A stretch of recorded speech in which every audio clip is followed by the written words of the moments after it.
Let's look at what can be made from a crumpled paper scrap lump. Hi, this is Rozani. It all starts with a lump, and then the transformation begins. It's really very basic, and I had no plans. I wanted to see what my imagination would do. And here's the first one that I've come up with. What can I say? So I'm just going with my impulse and seeing where it takes me. And that's the fun of doing something like this because it's not pre-planned.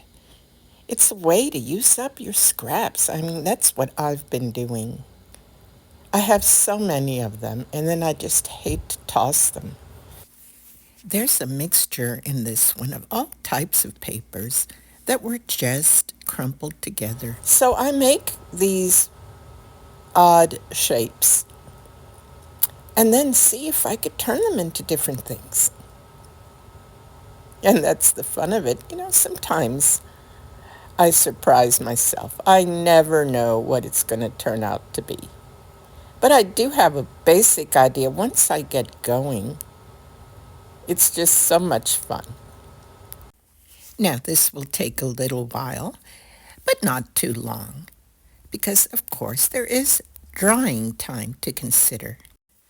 And that's because I'm working with the liquid starch, which dampens the paper quite a bit, but it'll dry in front of a fan or overnight.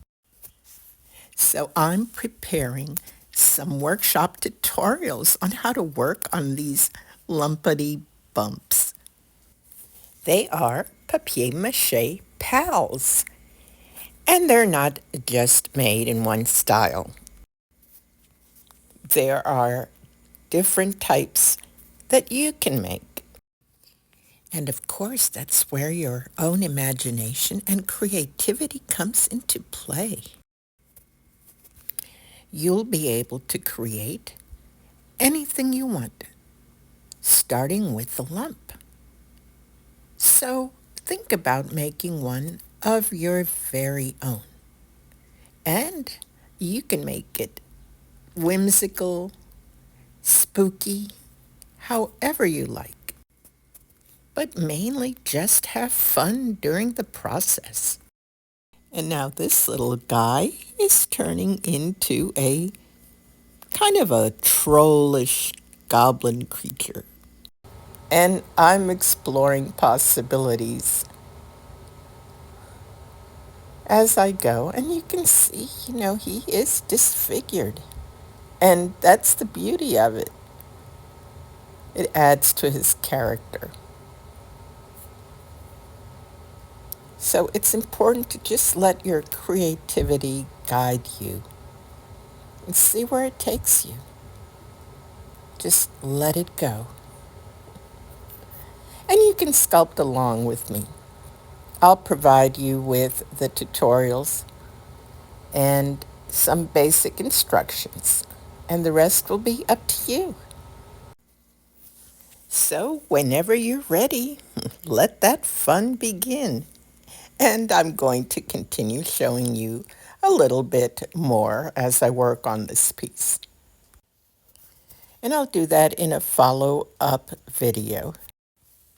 So please stay tuned or be on the lookout for more snippets. Some of them will be in short form and others will be a little longer. But I'll keep you updated, of course.